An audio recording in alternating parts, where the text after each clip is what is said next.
Breaking news, friends. October 4th and the military airfields in Crimea, Kacha and Belbek are on fire right now. Explosions. No, there's something going on there. There's an airfield there. Damn. I was a bit worried. Most of the tactical aviation has been withdrawn from the area, according to public sources. What's burning here in the center? We're preparing for the deoccupation of the peninsula, according to Sky News. That's the goal of the military operations. Drones attacked the Azot plant in the Fern region and the Orsknefteorgsintez facility in the Orenburg region of Russia. Ukraine may be supplied with long-range Tomahawk and Barracuda missiles, and with this aid, not only frontline targets but also key military objectives deep inside Russia are now within reach. In Moscow and St. Petersburg, get ready for truly large-scale blackouts, fuel shortages, and a harsh winter for the Russians. The cockholes have struck. There's no power here at all. At the same time, attacked oil refineries have already knocked out more than 40% of Russia's oil refining capacity, with losses estimated at $100 billion. Yeah, they fucked up their damn oil. Russia is essentially experiencing an energy and fuel crisis. Let's discuss the details with the well-known military analyst Roman Sviatan. Roman Grigorievich, welcome. Thank you. Wishing everyone good health. Roman Grigorievich, let's start with occupied Crimea. First, let's discuss Sky News information that Ukraine's armed forces are preparing brilliant special operations to deoccupy the peninsula. This article came out today. I read it. Immediately, military airfields in Crimea are on fire. Kacha and Belbek were hit. They're writing about this long fuel depot, and drones are also at work. What do you say? Regarding the deoccupation of Crimea, we ourselves have been saying for several years that the most optimal option for us is to deoccupy, to start the deoccupation of our territory precisely with Crimea. Crimea is an operational geographic cauldron squeezed between two seas, the Azov and the Black Sea. The entry and exit are under our control. If the Kerch Bridge is destroyed, then basically the only way to get into Crimea would be either by sea, which is very problematic, or via land crossings, which are completely under our control. Within a range of about 100 kilometers, we can reach them from both sides. We have the means to reach them. In other words, Crimea itself is practically begging to be deoccupied. And what's most interesting is that this can be done without ground operations, without ground or naval operations, including without an amphibious landing, without losses. We can deoccupy it, destroy, drive out, squeeze out the Russian troops. That is what deoccupation means. With long-range strike capabilities, only they need to be available in sufficient quantity. The aviation component is the main one that is used in this millennium to carry out combat missions. It is precisely what will allow us to drive out the Russian troops, to destroy them, depending on their willingness to die, so to speak. That's why we've been telling the Russians for several years now that they need to learn how to leave Crimea by swimming, by crawling, or doggy style. It's been, about 3 years we've been talking about this, but it's definitely the 4th year now. So now we have this opportunity, and the actions of our special services to eliminate the enemy are underway. This indicates that preparations are being made for a serious offensive operation. And it's roughly the kind that doesn't involve geopolitics. Politics, it's purely a technical matter. Just like Mossad, or rather the Israeli IDF struck Iran. Once again, I'm saying, without geopolitics, purely as a technical operation. They cleared out Iran's air defenses, and after that from 1,000 kilometers away, while for us it's only 300. Their aircraft had to refuel for 1,000 kilometers. We don't need to refuel. Their aircraft entered Iranian territory just as we can enter the airspace of Crimea, and then use free-falling precision-guided bombs and guided missiles to take out ground targets. Just as it was done, for example, against Iranian military targets after entering their airspace 1,000 kilometers from the airbase. So it's basically a one-to-one operation. There's nothing new to invent. Everything was thought up 100 years ago, but for aviation. So this kind of mechanism is possible for the deoccupation of Crimea specifically. Iran is still mainly a land-based country, and besides, it doesn't share a border with Israel. That's why there was no ground operation, but in principle it wasn't needed. We have the same situation, but for us it's much simpler. Russia will have to run. Once again, I repeat, Greater Crimea is an operational and geographical cauldron. They will have to run there or simply perish. Everything will depend on the amount of strike assets. Today we struck at Belbek and Kacha. These are Western airfields. The Russians have 5 such airfields that they use in Crimea. 5. 2 of them have already been hit more than once. Why exactly these airfields, these airfield sites? Russia does not use them for deploying surface-to-air missile systems or radar units of the radio-technical troops. In other words, the eyes of Russian air defense begin, roughly speaking, the first eye is Kacha. The last eye is the Kerch Bridge, meaning they are stretched out along the line. That's roughly how it is. That's why there are strikes on Kacha, on Belbek, and on the adjacent airfields. This is the beginning of gaining air superiority, which will now be carried out by our special services, special operations forces, and unmanned systems forces. In other words, the defense forces near Crimea. When there is an actual air attack on Crimea, it will have to involve missiles, that is, missiles with sufficient range. Our Neptune works very well, it's not just long range. Yes, Neptune has a range of 280 kilometers. It reaches at least to the middle of Crimea, depending on the launch point, in fact, almost to Kerch. This is the basic Neptune, as it's called, of which we have a sufficient number in our coastal missile systems. This is our missile, which has been in service for more than a year. Since 2018, it has been performing combat missions. The long-range Neptune can potentially go even farther, up to 1,000 kilometers towards Kamchatka. That's if that direction is chosen for a strike. And then there's the aviation component. We already have a 2nd brigade receiving F-16S. 2 brigades of F-16S are enough to carry out a military operation, an air operation, I mean, using aerial strike assets, missile and bomb attacks without ground or naval operations. So we'll wait, meaning as the planes arrive, as they come in together with the aircraft, since it's all a platform after all. You need a sufficient amount of weaponry to carry out this kind of attack. So as soon as we're ready, the main thing is that the Russians are ready. I'll say it again. Freestyle, breaststroke, doggy paddle. Roman Lvovich, well, for some reason, Sky News wrote that before winter, Ukraine might launch a large-scale attack on Crimea. This could be a quote, like a naval landing by the Ukrainian armed forces, as well as a massive attack on the Kerch Bridge. What do you think? Well, I would argue about the naval part, because a naval landing is realistically possible in 3 locations in order to accomplish a specific task based on the capabilities we have. That's not Crimea, that's the Kerch. Sorry, that's the Kinburn Spit, the Tendrov Spit, and Skadovsk, the port of Skadovsk. But all of this is still the coastline of southern Ukraine on the Black Sea. In other words, it's the mainland coast, basically the left bank of the Dnipro. Basically, in an amphibious landing, the objective of any landing operation, not just amphibious, but also airborne or ground landings, is to seize, that is, to make a rapid advance by various means, capture and hold a certain bridgehead until the main forces arrive. As for Crimea, if you were to launch an amphibious landing there, that would be sheer madness. No one is definitely going to do that, because ground forces simply won't be able to approach, since it would still take another 6 months to a year of working on Crimea with airstrikes. But for example, the Kinburn Spit, the Tendrov Spit, and Skadovsk, this is a port, by the way, just 50 kilometers from Crimea. So to capture it, that is to carry out the combat mission of an amphibious landing, say, in the port of Skadovsk, and hold it until the main forces arrive, which, for instance, could cross the Dnipro from Kherson at Neoleshki, basically along a straight road. There's a direct road through Holopristan leading to Skadovsk. They would cut off this triangle almost along the left bank of the Dnipro, and it would be possible to hold it. So in this kind of scenario, yes, it's a direction toward Crimea, but it's not actually Crimea itself. That's why our partners, the journalists, were a bit hasty, to put it mildly, when talking about an amphibious landing. As for the Kerch Bridge, its liberation needs to begin. Why the Kerch Bridge?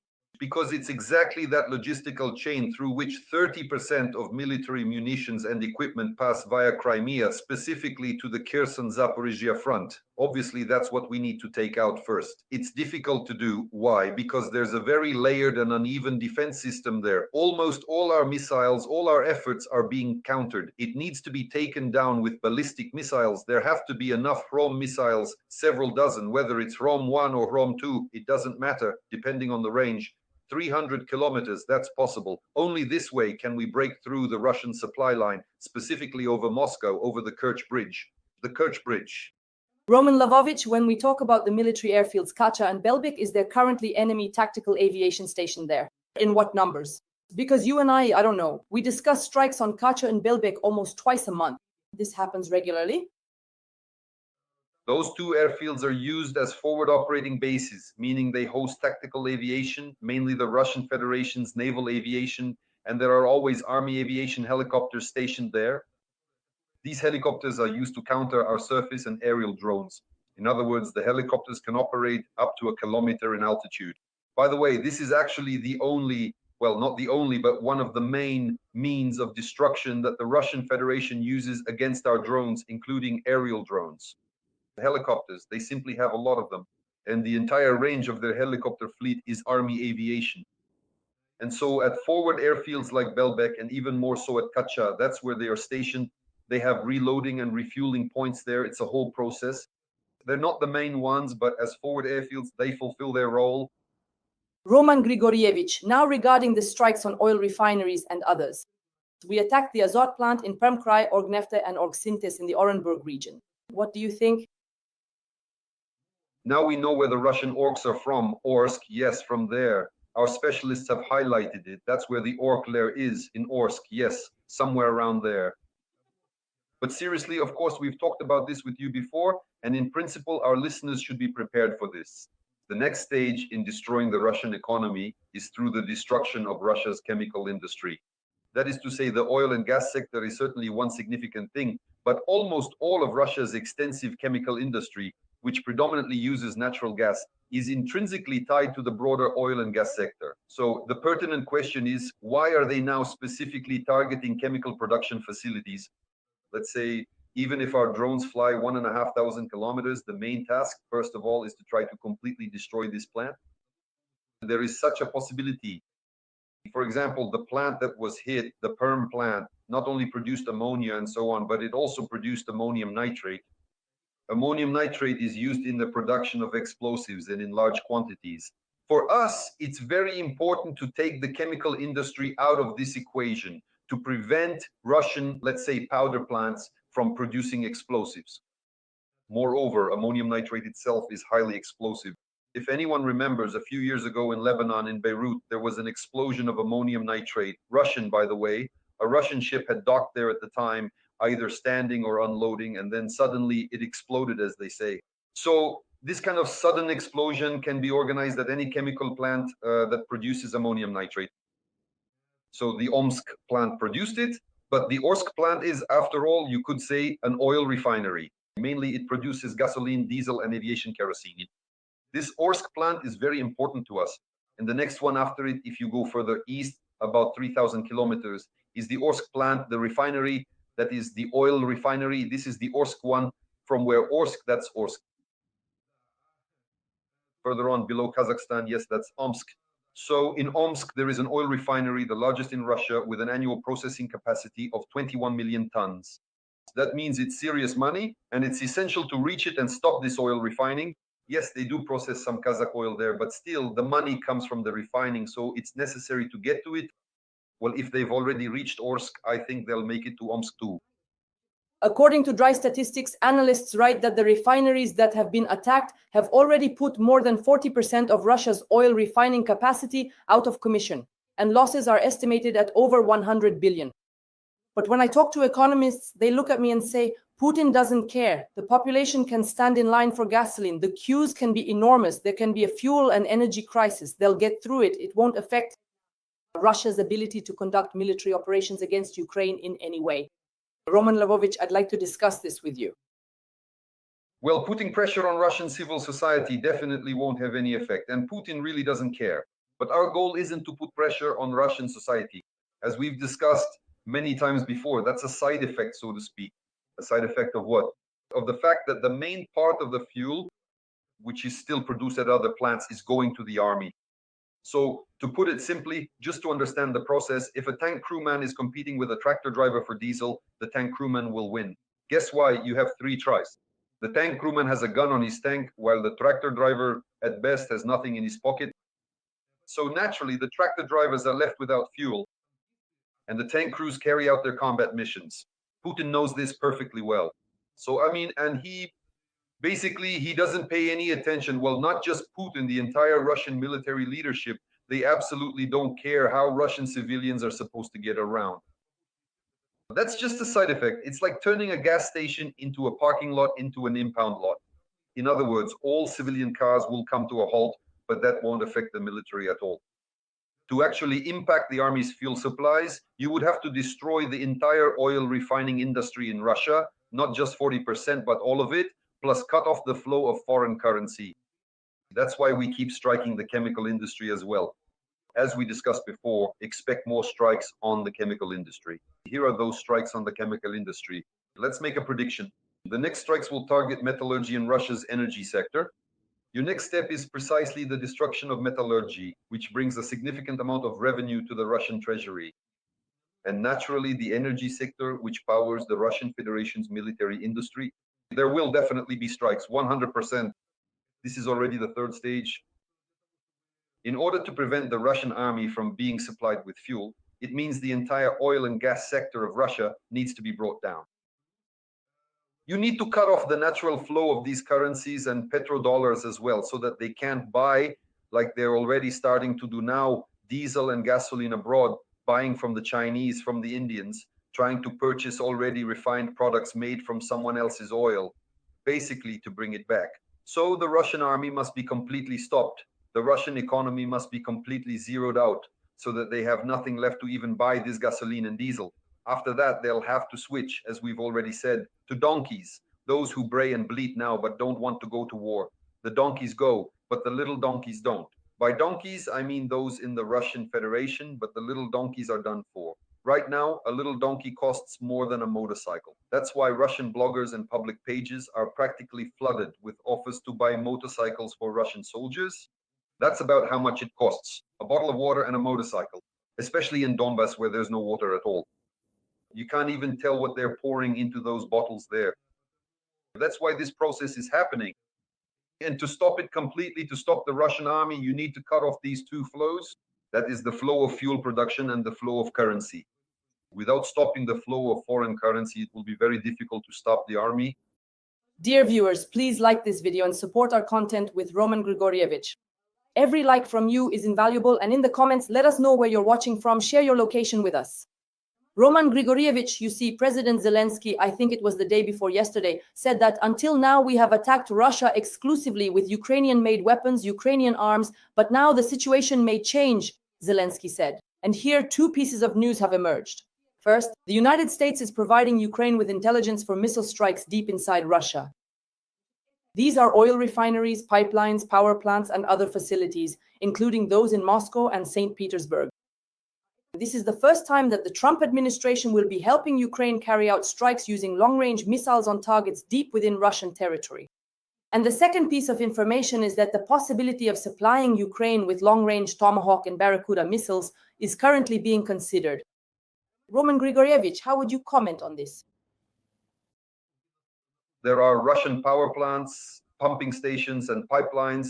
We know very well that they are all still from the Soviet Union. It is very important for us to have the locations of Russian assets available to us in real time online so that we can share this information.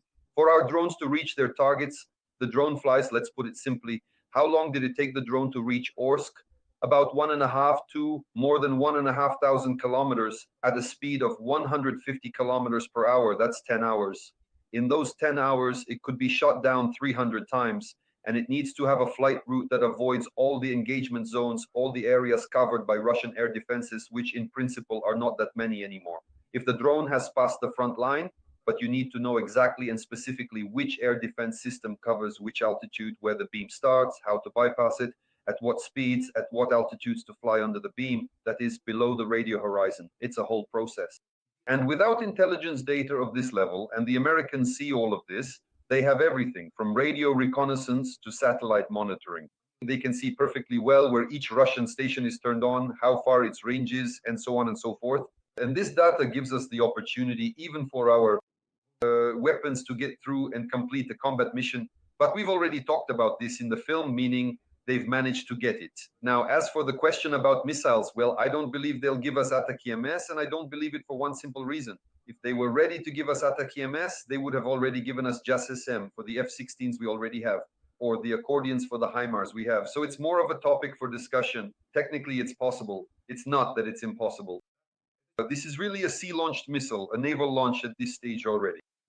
But a few years ago, a program was launched to restore ground-based launches, the so-called mobile ones. A sufficient number of launches have already been created, Typhoon or Typhon, as they're also called, depending on the translation. Typhoon, Typhon. These launches make it possible to fire, that is to launch a Tomahawk missile from this installation. It's the same, basically it's the same launch silo as the Mk-41 shipborne launcher. They just removed it and mounted it on a vehicle chassis, and from there it can carry out its combat mission.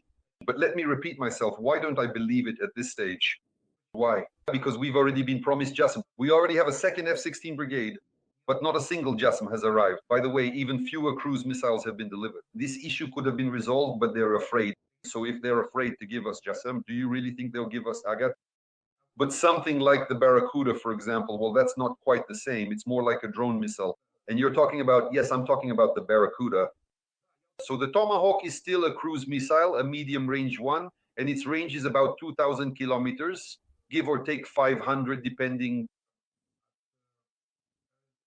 on the type. And the Barracuda has a range of 500 kilometers, but nevertheless, it can carry a 500 kilogram warhead. So basically, it's a short range missile, you could say. The Barracuda is roughly comparable to the Taurus. Only the Taurus costs millions of euros, while the Barracuda is a few $100,000. It's simpler, yes, it's easy to produce, meaning it can be made in large quantities, like our Pollyanna, for example, or the same Flamingo. But in reality, we only have some videos, teasers, that's all we've seen. But in fact, let's say the Barracuda is just now entering production, and in half a year we might get it. But we won't get it tomorrow. It's only just starting to be produced. We'll probably get the ERAMs faster. That is, there's a missile that they basically already started producing for us, and we can get them sooner. Because we're waiting, of course, for the weapons we've ordered. But it's much simpler. I've already explained this in simple terms to give us what we already have, the launches. We have HIMARS. We have about 50 HIMARS ATACMS. Please, a 300-kilometer missile could already be in use. We have F-16S, already several squadrons that are carrying out combat missions. But what level of combat missions are they? With fly swatters, they're chasing flies. In other words, with cannons, roughly speaking, against Shaheds or against Iran drones. So if they were given the opportunity, at least 100 JASSMs to work at range, 500 kilometers, the same 500 kilometers, the same 500 kilograms warhead, and Moscow would be gone. They talk about some blackout. Imagine what a blackout in Moscow would be like. Blackout in Kyiv, nothing terrible. A blackout in Kyiv. Why is it nothing terrible? First of all, the population density isn't the same anymore. Some people have left. Secondly, we've already gotten used to it. We're ready. We know how to deal with these issues. Life and support, but still Kyiv has several times fewer people than Moscow. Imagine tens of millions. No one even knows how many mouths there are in Moscow. Now imagine how many behinds there are in Moscow. If all of them go to the bathroom at the same time in a day, and there's no water, no electricity, there, to put it mildly, there will be such a stench of Russian spirit that it will seriously reek within a radius of about 1,500 kilometers. It'll reach us. Well, it'll definitely reach the Urals. In other words, it would just be a humanitarian catastrophe, and a very serious one at that. By the way, one way to kill off all the combat mosquitoes, they'll just die from that Russian stench. There will be a problem there, and that possibility exists. If we had been given those JASSMs, even just 100 of them, that Russian stench would have reached the Urals. Roman Grigorievich, when Zelensky says that previously we only used Ukrainian long-range strike systems, but now that's no longer the case, I'm curious, what is he talking about? What long-range missiles is he referring to? It's European. What is President Zelensky talking about? So what could fly deep into Russian territory that isn't Ukrainian?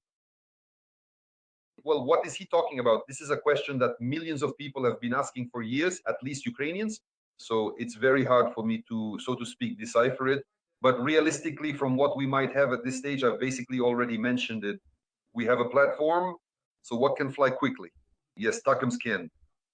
Those who have already flown 300 kilometers. What is 300 kilometers? Look, a 300-kilometer ATACMS will reach it to Kursk, to Bryansk, to Voronezh, to Belgorod, to Rostov.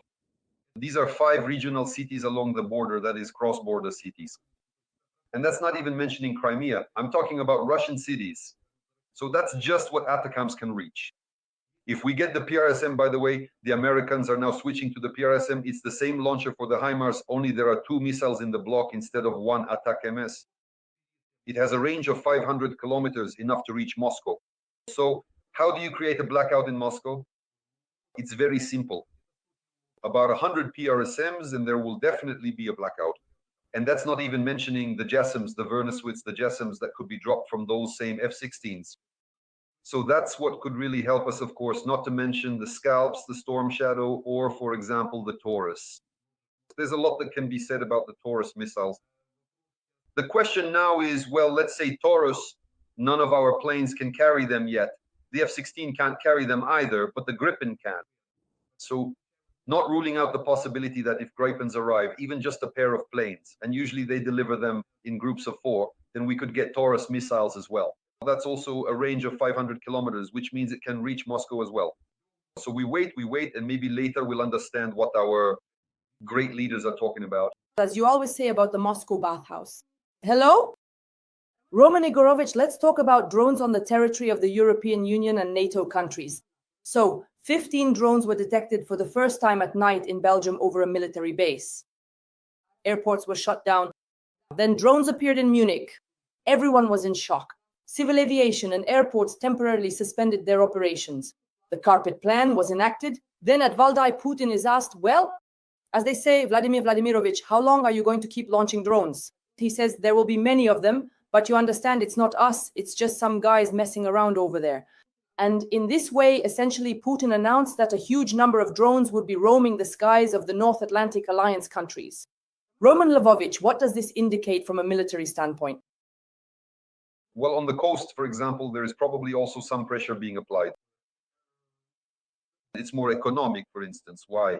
Because Belgium holds the main Nabulina reserves, right? Those securities that she placed there, it's about 200 billion euros. Our person specifically, we've already talked about Nabulina. What kind of Tatar is she? She's a pure-blooded Ukrainian. How much did she have to help us like that? That's one thing. So most likely that's one of the reasons why they're flying over Belgium. The military reason among them. There's a base in Belgium where American nuclear weapons are stationed. Among NATO countries, there are a few that have their own nuclear weapons. Those are France, Britain, and the United States. And American nuclear weapons, about 150 nuclear warheads, are also stationed in 5 other countries. In Belgium, the Netherlands, Germany, Italy, and Turkey. And so naturally, there's a base in Belgium, and that's why the Russians, of course, will now be trying at the very least to somehow find ways to approach these bases as well. The flights of these drones are not so harmless at all. This isn't just a provocation. These are combat missions, the fulfillment of combat tasks. What do the drones do? They create what's called a digital map of the area, approaching specific targets and starting to photograph them, converting the images into digital format, which can then be uploaded into the missile, into its brain, into the missile's onboard memory. Who here has heard of onboard memory? So these are exactly the photographs that are first taken by those same drones, then uploaded, and when the missile is on the terminal phase of its trajectory, as it approaches the target, and electronic warfare systems try, for example, to disrupt its control and satellite connection. The thing is, it no longer needs a satellite connection if it has machine vision. In other words, it's a bunch of photographs that simply guide it to the target. But these photos need to be taken. They need to be taken from the air, from specific angles. What are these drones doing? Because to be honest, I don't understand why they aren't being shot down. This is preparation for serious strikes, for specific attacks, using the means of destruction that the Russians have. Well, if we have them, like Neptune, just so you know, this information is actually publicly available. And it also locks onto the target using exactly this kind of machine vision. Why is it that electronic warfare systems practically don't affect it? Well done, KB Lucinates. And here, even before that, why, for example, fight against fish? What's the point if you can just disconnect from the satellite and carry out the combat mission in this way? It's just a different approach, different frequencies. Long waves are used, a different set of these digital photos. But nevertheless, that's roughly the idea. That's why Europeans shoot down all foreign objects, especially over military facilities. Otherwise, you'll get such a buzzing later that you won't know what hit you. Friends, please like this video and let us know in the comments if the kitty has sent support to our tandem. Roman Grigorievich and I meet 3 times a week to discuss key military and political topics. Roman Grigorievich is our military analyst, sometimes a psychologist, sometimes a psychiatrist when he evaluates the actions of the Rushists and Putin, but we always provide clear analysis. The well-known military analyst Roman Igorovich, thank you very much. And as usual, see you again on Monday. Goodbye.